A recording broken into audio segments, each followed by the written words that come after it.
Hey everyone, this is Jeff Risdon from Lionsware and the Detroit Lions podcast. It's after week 7, heading into week 8, and we kind of got some things to talk about. So let's get into it. Let's go Lions.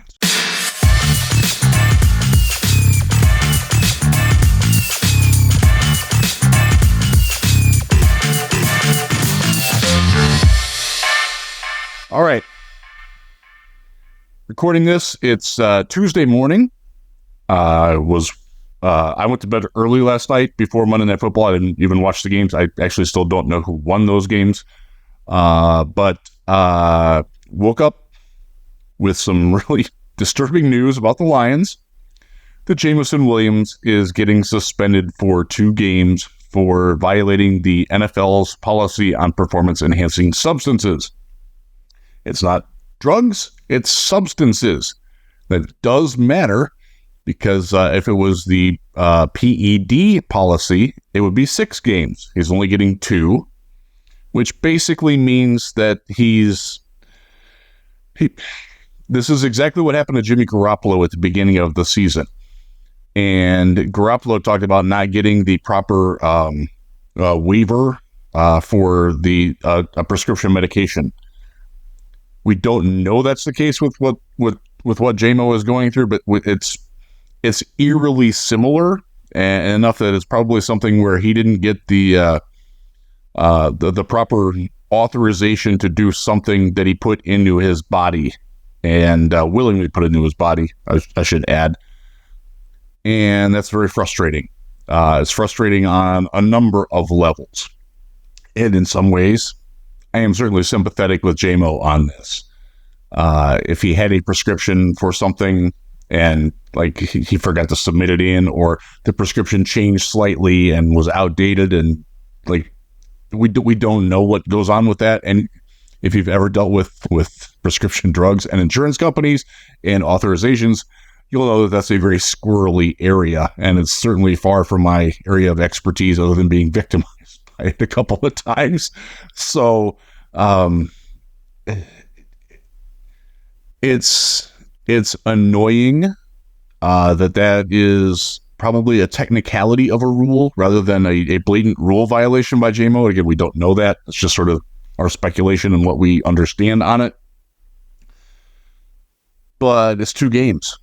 And I don't think they're going to miss him terribly for the Tennessee game this coming week, but the following week is at Green Bay.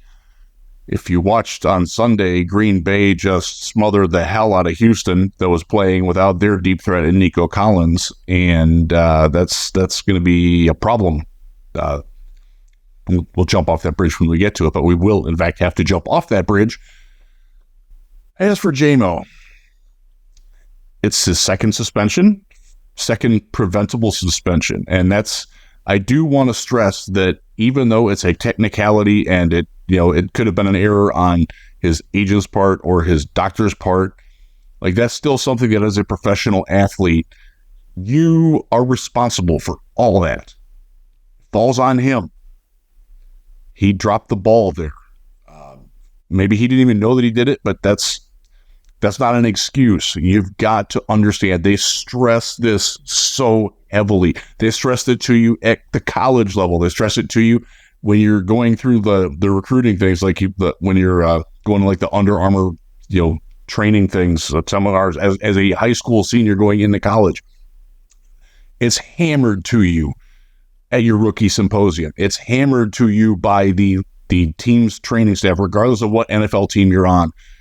The training staff, they are all about this. Know every single thing that you put into your body. Clear it with us if you need to. We can help you, find alternative means. If you're taking something, we can help you get authorization. He didn't do it. It was the bottom line. Now, if it comes out that he didn't, that he did in fact go through the proper channels and the suspension gets moot, then that's fantastic. That'd be great. But right now we have to go on the assumption that he's going to be gone for 2 games for a preventable mistake. Just like his suspension for gambling was a preventable mistake. Is that a stupid rule? Hell yeah, it is. He got dinged for putting a bet down on a game on a mobile device from the team hotel.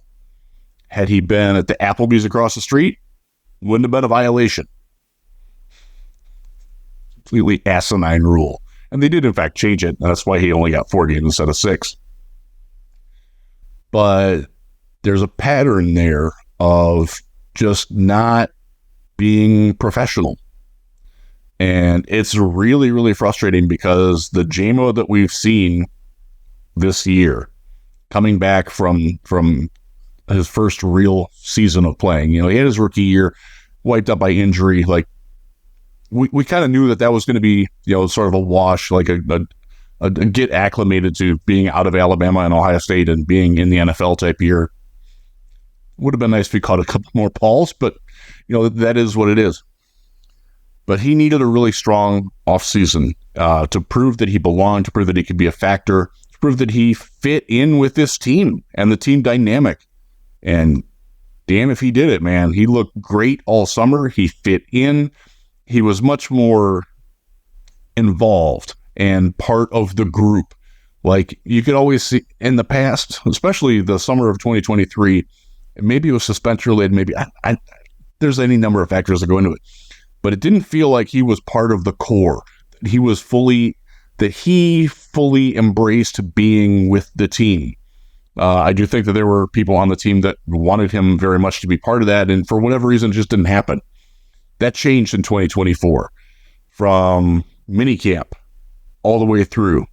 He's been one of the core guys. He's not off to the side. He's not, joking around, not doing little dances after reps that, between sets. Like, he's dialed in. He's locked in. And it's shown on the field, too. He's the Lions' second leading receiver. 30 targets. He is their deep threat, but he's more than just a deep threat. All of that is because he grew up and became a much better person as well as football player. And that's important here because now you're dealing with a improved Jamo, a more professional Jamo, a guy who's quote unquote gets it. And I absolutely believe that he does. And this is a lapse. And this is a bit of a crossroads with that. How does he respond to this? How does the team respond to him with this? He's missing a huge game in week 9. No doubt about it. That game against Green Bay is massive. If the Lions can get another road win in the division against a really good football team like they just did in Minnesota, they can do that in Green Bay. Number 1 seed. Boom. It's effectively secured, barring any crazy chaos. We'll get to some of that later too. But I want to see how Jamo handles it. Does he regress? Does he slip back into being the guy who's a little bit more aloof, who's a little more self-centered without understanding that he's self-centered? There's different levels of narcissism, and his was certainly not malignant, to go to the Rush song, but like he didn't know what he didn't know, and I think that he knows now and fit in better, and that's one of the reasons why he's been so much better. At everything. Look at the blocks that he had a rotten game in Minnesota. Well, I shouldn't say that. He had an ineffective game as a receiver. He caught one pass that lost 4 yards. That was the only time he was throwing the ball. He still blocked great blocking.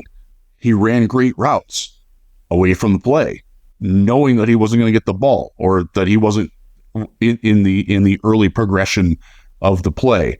So that's sort of the way the Minnesota plays defense. They take away the deep ball very well. That's one of the functions that they do. That's why the underneath is open all the time.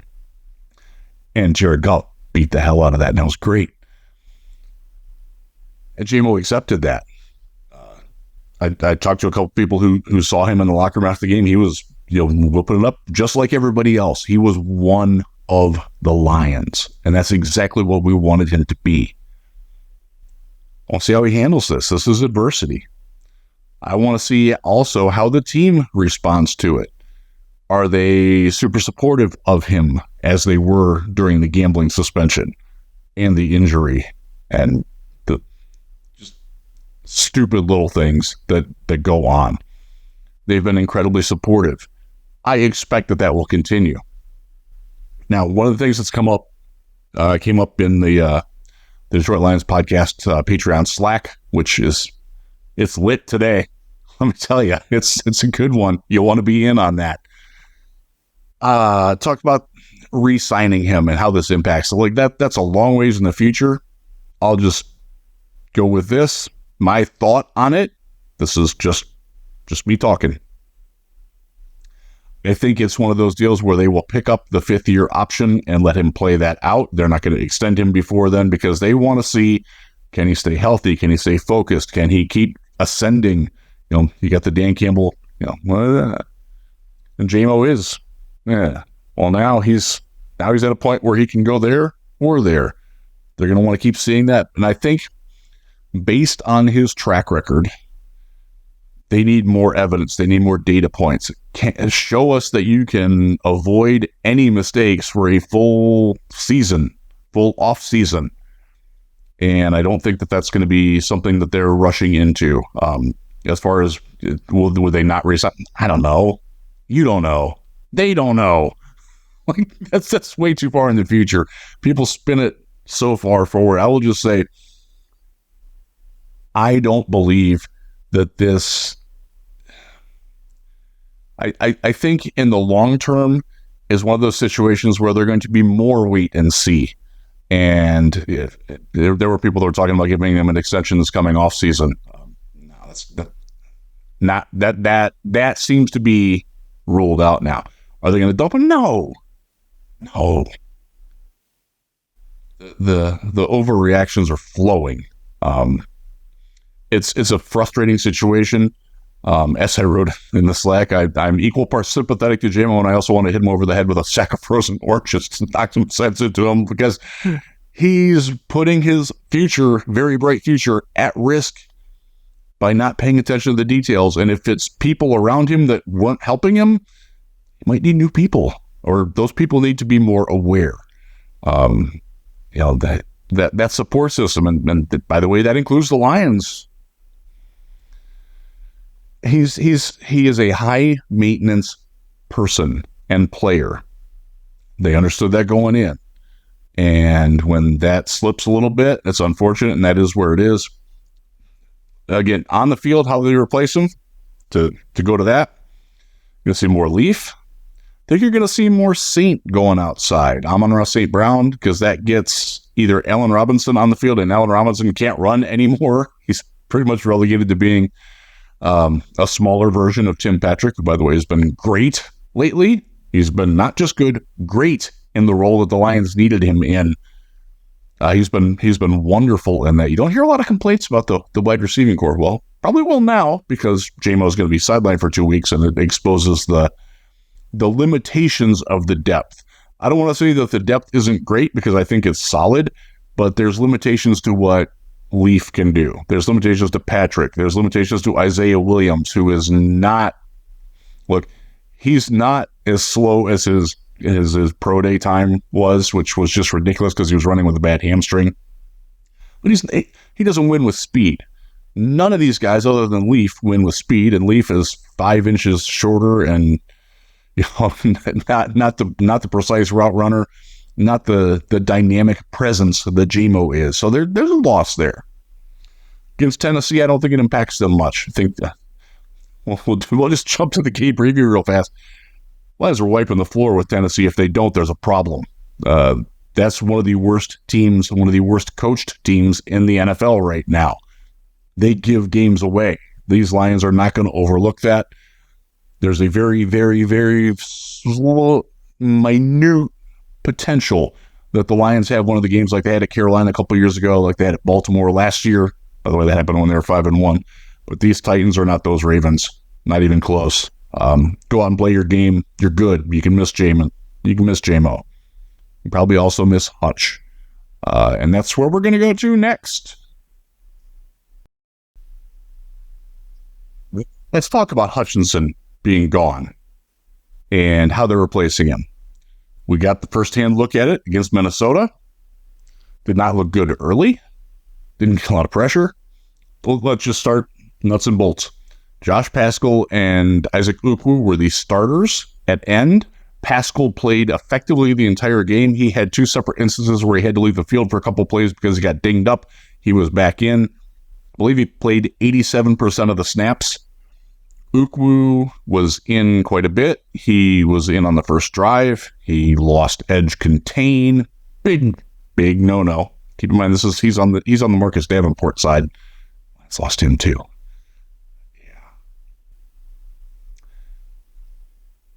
Azarike got some run. James Houston got some run. You saw Trevor Nowaski get some run as a Sam. He finished the game. Another good game from 53, by the way. Very happy for that guy. By the way, I broke down Nowaski every snap that he played in the game over Dallas. Check that out at Lions Wire. It was fun to watch him, and I'm looking forward to doing it again. So as I record this on Tuesday, I have not looked at the PFF grades yet. I bequeath the duties of writing up the PFF piece to my guy, Billy Rossetti. He handles all that. I edit it, but I don't really look at the numbers. I do the film study. I'm actually going to do the film study as soon as I'm done recording this. And I don't like to have the PFF grades ahead of time. I kind of want to determine on my own. And then after I'm done, I'll try to like cross-reference and validate and say, yeah, that passes the eye test, or wow, where'd that grade come from? So I don't know where they're at on that. My personal thoughts on how they played. We also saw some Kai Wingo in there too. I got to throw him in. Levi playing heavy end, although he played more inside in this one. I thought Paschal did better as the game went on. He, this summer, when he talked to us in the media, he mentioned that he was embracing being a power player.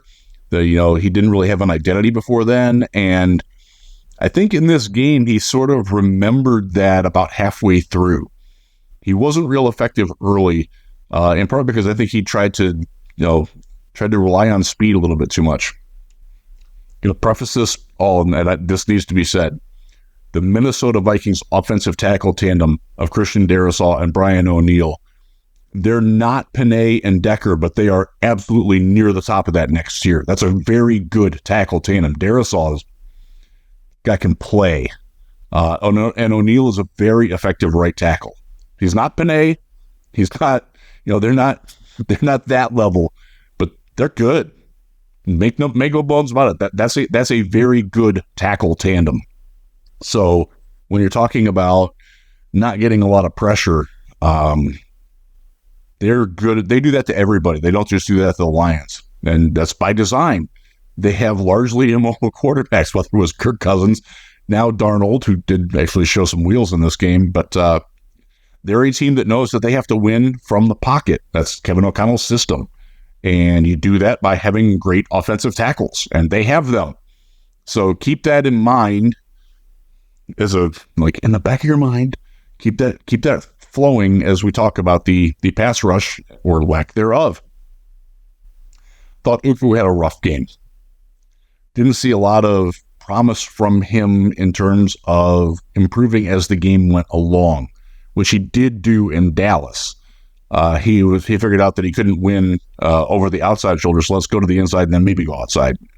Wasn't a lot of that. Again, Darrisaw's it's really good, man. So there's that. Paschal did some things later that I thought worked well.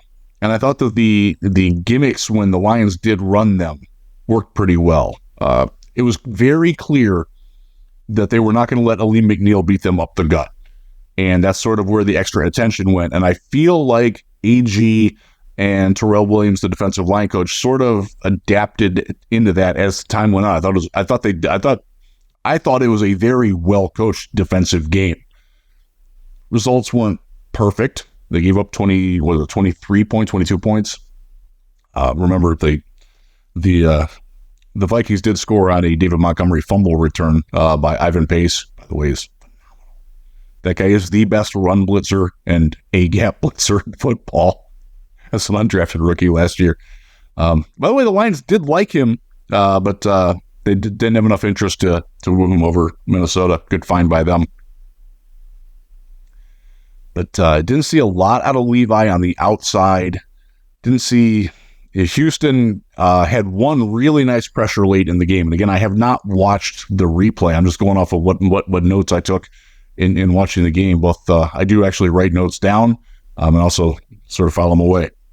Thought he had one nice dip move that created some pressure. Unfortunately, it didn't get finished. But there's for him, it was a good game. He didn't wind up on his ass nearly as much as he did in Dallas, which is a good thing because, I'm sorry, not Dallas, Seattle, where he just got abused. So there was some life there, some promise. But Pat O'Connor was the best Pat O'Connor he could be. He's okay. He's not a guy that generates a lot of buzz. He's great as like your number 4 DE. If he's playing higher than that on the depth chart, you got problems. Well, guess what? Lions have some problems. How are they going to go address that? That's what everybody wants to know. I will talk about Maxx Crosby, the pipe dream, the pie in the sky. Again, I said it before. I'll say it again. I don't think he's going anywhere. I don't think the Raiders have any desire to move from him whatsoever.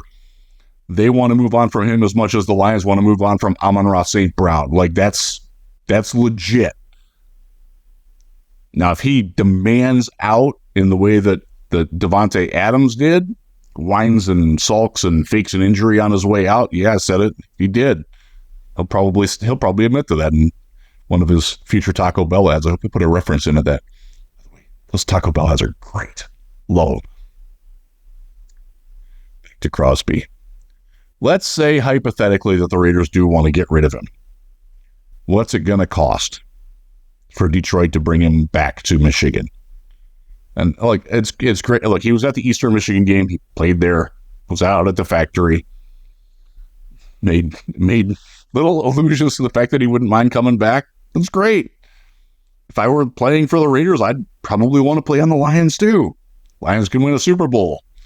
Raiders, as crazy as it sounds, are not technically out of the race in the AFC because their middle class is so bad.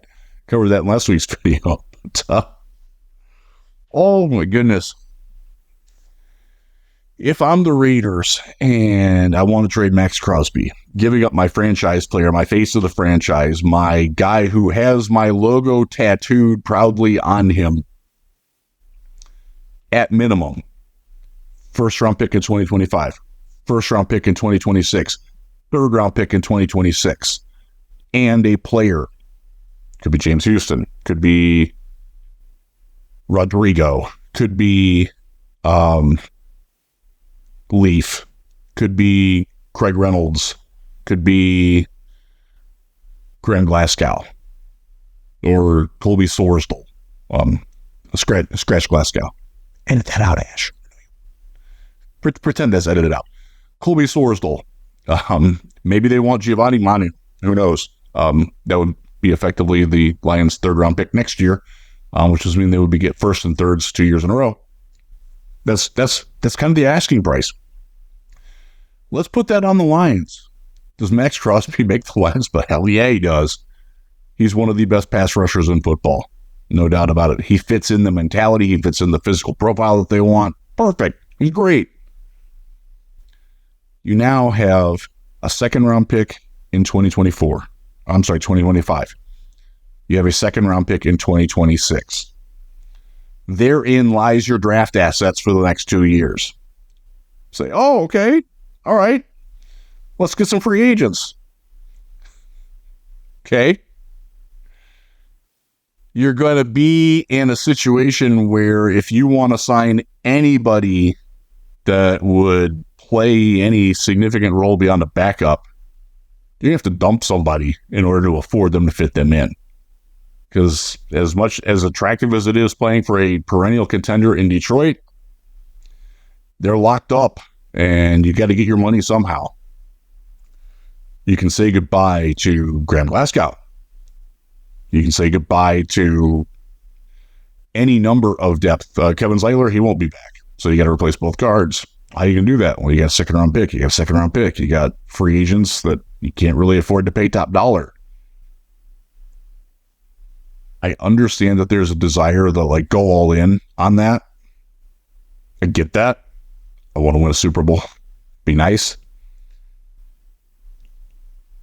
I don't think that the Lions, well, I'll say this, I know they're not wired that way. That's just not something that's realistic that they would do. They're not going to handicap the best thing that they do, which is draft and develop talent. That is Brad Holmes' MO. That is his secret sauce, as my partner Chris likes to say. That's why this team is where they are. Abandoning that breaking character, I don't think they do that. And even if they did, I don't think it's a good idea. So just put that away. By the way, the same argument applies with Myles Garrett. Now, Myles Garrett did just restructure his contract a little bit, which makes him easier to acquire this year, but poisons down the road quite a bit, which makes it almost worse for the Lions, who have cap room this year, but don't necessarily have it spinning forward. So your top shelf guys, it is wonderful to fantasize about it. It's not real. It's just not any realistic thing. It's like you're out at dinner and you're sitting at the bar and an attractive couple walks in and you go up to the guy and like, hey, how much for your wife? Other than that stupid Robert Redford Demi Moore movie, that's not real. So let's talk about some realistic guys. Myles Garrett's teammate, Zadarius Smith, is a very realistic potential. What would it cost the Lions to get him from a sinking ship in Cleveland? Well, this is where the draft move to trade up and get Giovanni Manu hurts a little bit. Because the Lions aren't going to be the only suitors for guys like him. The Falcons have made it be known that they are looking. Believe it or not, the Jets are still somewhat shopping. Although I think with Hassan Reddick going back, I think that sort of takes them out of it. But there are other competitors. There will be other suitors. My guess on what Cleveland's at, and this is a somewhat educated guess on what they want for Zadarius Smith, is a third-round pick in 2025. Well, the Lions don't have one. It's Giovanni Manu, who's not going to play in 2024 and probably not in 2025. These are the consequences of decisions that you make. So now, let's say you're getting a bidding war with the Falcons. Falcons can say, we're giving you a third. It'll be probably going to win the NFC South, picking the low 20s. Detroit picking 30 to 32.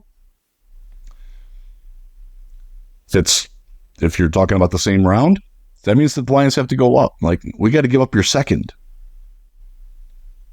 80. It could be the fourth. And like you've got to escalate that a little bit by adding in a fifth round next year or something like that. But because the Lions are picking where they are, and there will be other suitors, they've got to outbid those. They've got to make that offer sweeter. And that costs a little bit more. I do think Zadarius Smith would be a good fit culturally. I think he fits schematically pretty well. He's be a good fit. I'd be all for that. I would be all for Carl Granderson coming out of New Orleans, which we'll see what they're doing. The problem with the Saints is they have a head coach and GM who are desperately trying to keep their jobs, and selling a very effective edge rusher is probably not the best way to win games and save your job. Maybe that'll be a moot point in 2 weeks when the trade deadline is. By the way, the trade deadline is 2 weeks from today. So there's still some time here, some time for the Lions to see fully what they've got in-house. But Granderson would be a good fit. I would like that. He got experience. He knows what AG brings. The Saints don't save a ton of money in getting rid of him, but he's very effective. And he plays that right side, which I think is good. I think you can bury any Trey Hendrickson talks. The Bengals are a playoff team in the AFC. They absolutely believe that, and they're not going to get rid of him. So you can sort of file that one away. We got Isaiah Thomas. We'll see what he's got to offer. I'm curious what he can do. My Browns people told me he should have made that team this year and played very well in the preseason. I want to see what he's got. Show me what you got. Yeah. So, okay. We got another week where we go through Tennessee, which does not have a great line, has an error-prone quarterback, whether it's Mason Rudolph or Will Levis. We'll see. Their receiving core is either injured or checked out.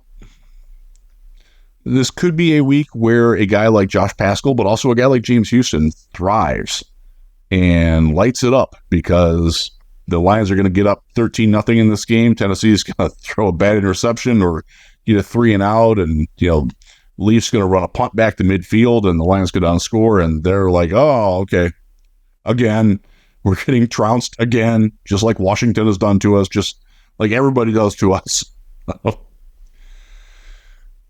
So that could be a confidence builder for the guys, okay. But I think the highest end you can expect, I made a pun there, I didn't even know I did it. It's a good day. Not bad for not a lot of sleep. Is the Zadarius Smith, Carl Granderson type of player. There's some other guys that are a little bit lower rung that probably are available. Dennis Gardeck from the Cardinals. He's a little bit smaller. Doesn't necessarily fit the physical profile, but he plays with his hair on fire. He's got a lot of hair. He, by the way, rushed against Taylor Decker and Penei Sewell very effectively earlier this year. He got two pass pressures on Penei in that game. He is an interesting guy, but again, he's a little bit undersized. He's more in the James Houston mold of, I got to win with speed and I got to win on my first move. Otherwise, I'm a waste of space. Not sure that they want to bring another guy like that in, but if the Cardinals, and I'm seeing now, I'm actually cheating. The Cardinals did win last night, so they're probably not completely out of it yet either. And he is their most reliable pass rusher. I don't say he's their best, but he's their most reliable. So who knows if he's available. But I don't know, man. You're not looking at the blockbuster move. You're looking at something like the move for DPJ last year. Remember, everybody's like, oh, we got to go get a receiver. And then we got Donovan Peoples-Jones instead of, I don't even remember the names. And it sort of worked out briefly, but long-term didn't work. DPJ just didn't fit. Didn't work. Swing and we'll call it a foul tip. Because he did do some things last year, but it didn't go. I kind of think that's sort of the level where you need to have your expectations as a Lions fan for what kind of move they make. I do think they're going to do something. Absolutely. And I think it's going to be more than just signing Isaiah Thomas off the Bengals practice squad. There will be a minor move to be made that costs them a 4th-round pick this year, conditional 6th next year, something like that. And that's a deal that I absolutely would be willing to do. Would I give up a 2nd-round pick for Zadarius Smith? Probably. Yeah, I think I would. I would want it to be in 2026, though, not 2025. I'm not sure that the Browns want to do that. Who knows? Who knows what's going on in Cleveland? That seems a train wreck. Good Lord. Happy to be a Lions fan. Very happy to be a Lions fan. Very happy to be in the Lions media and covering this team, being with this fan base, which is so freaking energized. Look, this team can win the Super Bowl this year with the team they've got. I believe that. Would they be better if they had Carl Granderson, Zadarius Smith, Dennis Gardeck? Yeah, they would. That helps the odds. I'd make that kind of move to make that happen. I'm not sure that they think they need that. We'll see. Dan, I caught his interview on 97.1 The Ticket this morning. He was kind of, I think he made it clear that he would like something different just to try, but didn't necessarily think that he needed it. But we'll see what happens in the coming weeks. It's going to be fun to follow that along. We will certainly break it all down. Kind of gave you the Titans preview. I'm doing the film review on the Vikings coming up, so I don't have a lot other than my initial impressions, which was 10-0 was a turning point for this season, and I hope that it was a turning point for a fan mentality, because at that point, even last year, I'm not sure the Lions would have come back and won the game. There was zero panic. And I'll be honest, I didn't panic either. I was anxious. I think that's the fair way to put it. I wasn't worried, but I was like, I want to see what happens here. And some of it was the fact that I had watched the Sunday morning football game where New England went out 10-0 on Jacksonville, was blowing the doors off the Jaguars, who were the much better team. And then I watched Jacksonville just like completely dominate the rest of the game. And I'm like, you know what? If the Jaguars can do that, the Lions can do it. And they did. And the punch back. Nobody punched Minnesota yet this year. They got a little bit of soft chin. It was nice to see. I'm glad that the Lions stuck true to what they did. Dan Campbell talked about it when he came out of the halftime talking to Pam Oliver. We got to be patient. We got to be aggressive. We got to stick to our plan and be disciplined. And they did all three of those things, and it allowed them to beat the heretofore unbeaten Vikings in their house. That was freaking sweet, man. Loved it. I'm enjoying that game. I'm enjoying the fact that we didn't get any injuries out of that. We came out of it very healthy. We're spinning forward to what should be the easiest game remaining on the schedule. Let's go Lions. Let's get this win. I could talk to you in a week where maybe they've made a move. Maybe they're 6-1, moving up, cementing themselves atop the NFC Pantheon. Hopefully they get a little bit of help from some friends. It was a little disappointing that the Texans couldn't pull that off in Green Bay last week, that last second field goal. So close, but let's enjoy being Lions fans. It could be a lot worse. With that, enjoy your week.